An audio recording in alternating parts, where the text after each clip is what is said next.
Olá, bom dia meus caros irmãos, queridos irmãs, devotos e devotas de Santo Antônio, os paroquianos e paroquianas. Sempre é uma alegria poder chegar a cada um de vocês levando a nossa mensagem no Evangelho no dia a dia. Hoje estou aqui ao ar livre, tem vento, né? Mexe com os cabelos, mas penso que também é um ambiente que nos ajuda a rezar as meditações de cada Evangelho. Hoje, segunda-feira, dia 25 de novembro, nós vamos rezar, nós vamos meditar, caros irmãos e irmãs, com o evangelista Lucas, o capítulo 21, versículos de 1 até 4. Jesus ergueu os olhos e viu pessoas ricas depositando ofertas lá no tesouro do templo. Viu também uma pobre viúva que depositou 2 pequenas moedas. Diante disso, ele disse: em verdade, eu vos digo que essa pobre viúva ofertou mais do que todos, pois todos eles depositaram como oferta feita a Deus aquilo que lhe sobrava. Mas a viúva, na sua pobreza, ofertou tudo quanto tinha para viver. Veja, caros irmãos e irmãs, é um evangelho, um trecho curto para iniciarmos a semana, mas tem uma densidade, uma mensagem profunda. O evangelista Lucas, para nos colocar numa situação de vida que hoje, assim também como em todos os tempos, nos interpela pela sua dramaticidade. O Lucas ele usa elementos contrastantes: as pessoas ricas e a viúva, a miséria e aquilo que sobrava. Veja, primeiro eu gostaria de dizer, o Evangelho, ele não é um livro que traz para nós piedosas exortações. O Evangelho ele ilumina a realidade em que nós vivemos, para que possamos ler essa realidade em profundidade. Jesus ele tece elogios para a viúva.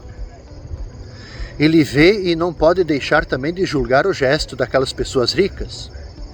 O olhar de Jesus é como que um juízo sobre a atitude daqueles que têm uma relação diferente com os bens, com o dinheiro. Um juízo que é sempre difícil de aceitar, mas que ilumina o gesto e o coração das pessoas. O que faz Jesus? Ele elogia a viúva pobre por causa das 2 moedas. A gente pensa assim, 2 moedinhas insignificantes, mas ela oferece isso ao templo.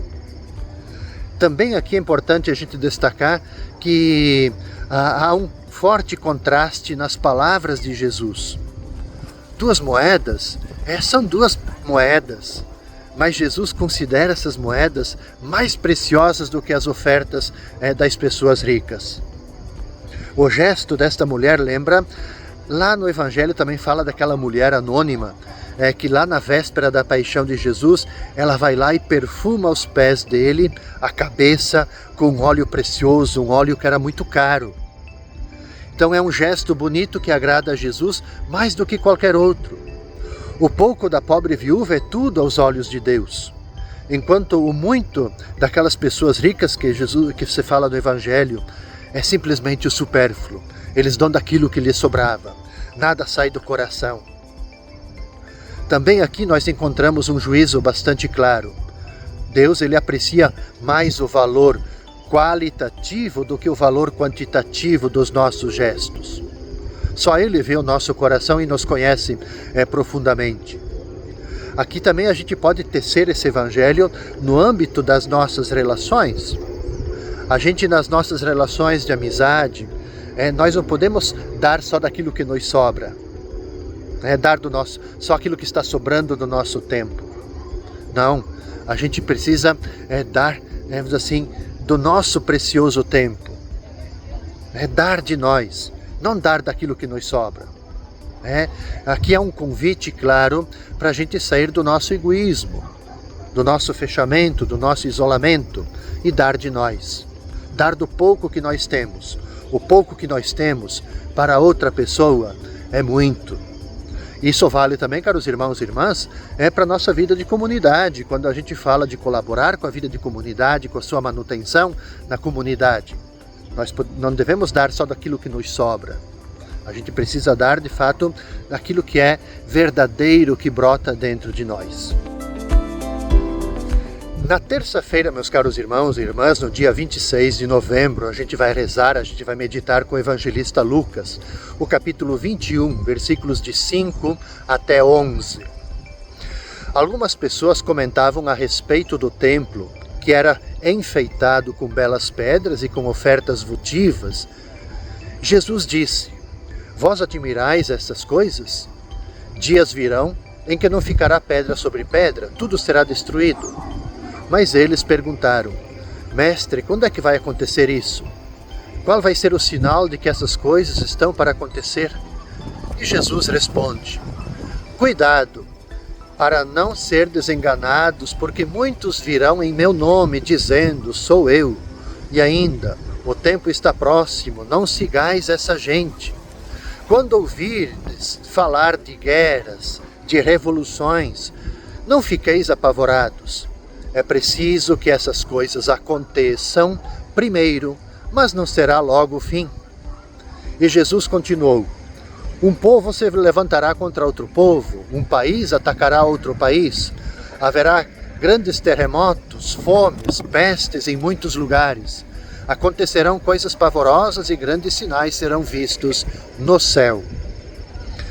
Veja, caros irmãos e irmãs, nessa última semana do nosso tempo litúrgico, antes de iniciarmos um novo ano litúrgico, é nos apresentado o discurso escatológico. O discurso escatológico no sentido do discurso do fim dos tempos. Jesus, ele prediz a destruição de Jerusalém e do templo. Não ficará pedra sobre pedra. Quando Lucas escreve o Evangelho, lá por volta dos anos 80, a cidade santa, Jerusalém, e o templo já tinham sido destruídos. Uma curiosidade que atravessa os séculos é: quando será o fim? Isso é, a vinda do Filho do Homem. São perguntas que a gente se faz, não é verdade? Quando que isso vai acabar? Quando vai vir o fim do mundo? A gente se pergunta às vezes sobre isso. Porém, Jesus não define data. Apenas ele procura mostrar que a história segue seu curso, com guerras, revoluções, terremotos, fome, pestes. Veja, aquilo que está dito no Evangelho não é o que está acontecendo hoje. Tantas guerras, tanta fome no mundo, essas mudanças climáticas que afetam a vida das pessoas e de modo especial dos mais pobres. Enfim, para dizer que são flagelos infelizmente constantes, que marcam a vida da humanidade, a sua vida, a minha vida. Vão aparecer, diz o Evangelho, que poderão aparecer aí charlatões assustando as pessoas. Não é verdade que às vezes nós escutamos pregações assustando o povo, com enganadoras previsões? O Evangelho, Jesus, ele avisa: cuidado, gente, para não serem enganados. No meio desse turbilhão de tragédias naturais, notícias falsas, o Evangelho propõe para nós Jesus como verdadeiro libertador. O único mestre a quem nós devemos seguir, servir.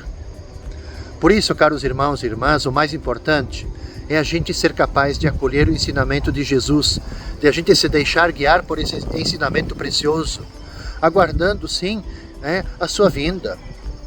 A gente tem que viver também nessa perspectiva da vigilância, mas a vigilância no sentido de a gente estar preparados. A sua palavra vai nos ajudar muito a discernir pessoas e acontecimentos, a optar pelos valores que ele nos propõe.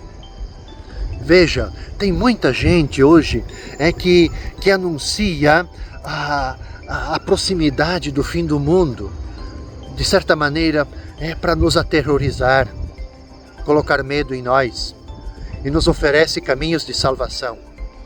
Jesus não faz isso.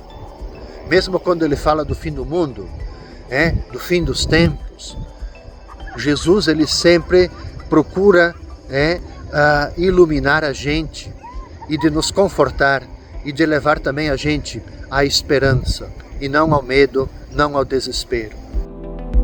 As sinagogas e postos na prisão, sereis levados diante de reis e de governadores por causa do meu nome. Essa será a ocasião em que testemunhareis a vossa fé. Fazei o firme propósito de não planejar com antecedência a própria defesa, porque eu vos darei palavras tão acertadas que nenhum dos inimigos vos poderá resistir ou rebater. Sereis entregues até mesmo pelos próprios pais, irmãos, parentes, amigos, e eles matarão alguns de vós. Todos vos odiarão por causa do meu nome, mas vós não perdereis um só fio de cabelo da vossa cabeça.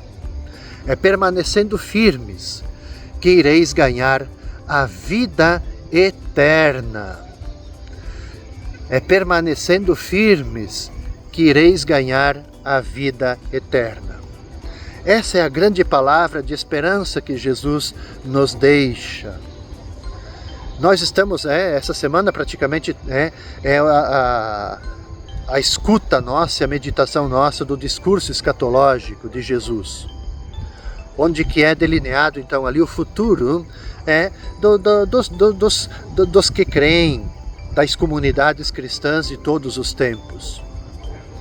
Entrevemos já os acontecimentos narrados pelo mesmo Lucas nos primeiros capítulos dos Atos dos Apóstolos. Vale a pena vocês conferirem isso. A perseguição que está lá narrada nos Atos dos Apóstolos é sinal de autenticidade da fé em Jesus, porque os crentes eles participam do seu destino pascal. É também, obviamente, um sinal de que está perto o reino de Deus e de que é preciso estar atento e preparados para a gente acolher o reino de Deus. Todos nós sabemos, quando a gente estuda a história da igreja, que a espiritualidade do martírio, ela marcou a vida das primeiras comunidades. De modo especial ali, até os anos 300, 400. E nós sabemos como tantos crentes ainda hoje veem o martírio como uma forte possibilidade.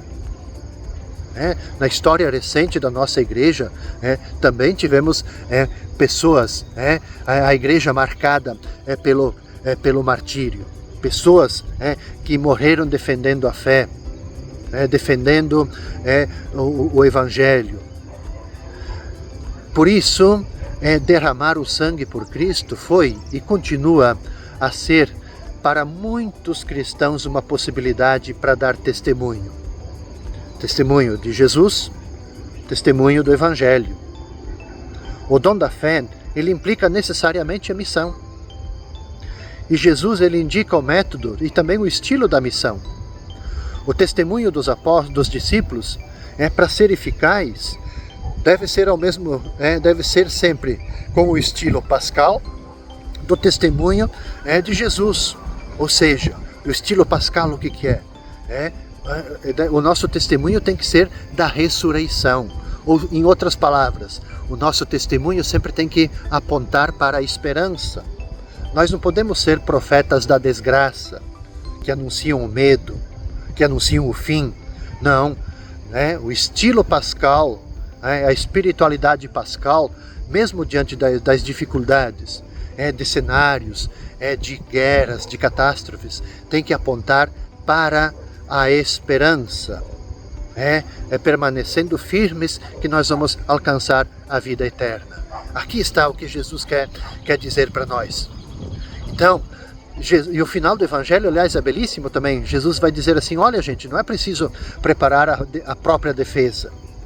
Nem é preciso ficar imaginando métodos de defesa meramente humanos. Ou então fazer o apelo a estratégias terrenas.